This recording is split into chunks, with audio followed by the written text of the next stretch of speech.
Magandang umaga, narito na ang PTV Balita Ngayon. Sisimulan na ng Department of Agriculture ang pagsusuri sa dugo ng mga baboy na nabakunahan kontra African Swine Fever. Titingnan ng ahensya kung nakagawa na ng antibodies ang mga tinurukang baboy para panlaban sa ASF. Ayon kay Agriculture Assistant Secretary Dante Palabrica, base sa pag-aaral, makalipas ang 14 hanggang 15 araw, dapat ay may 40% na agad na reaksyon o antibodies protection, habang sa loob ng isang buwan ay dapat nasa 90 to 95% na. 6 sa 41 baboy ang binakunahan sa 2 farm. Isa ang namatay dahil napilayan, habang 5 pa ang namatay dahil sa ASF sa hiwalay na farm na sinasabing may respiratory disease at nasa lugar na may mataas na infection pressure ng ASF. Sa ngayon ay malusog ang mga natitirang binakunahan ng ASF vaccine.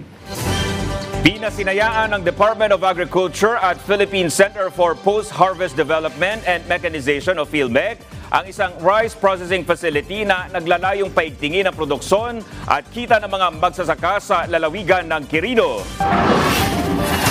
Ini-award ang pasilidad sa Difun Saranay and Development Cooperative na may mahigit 2,000 miyembrong magsasaka at namamahala sa mahigit 3,000 hektarya ng mga palayan.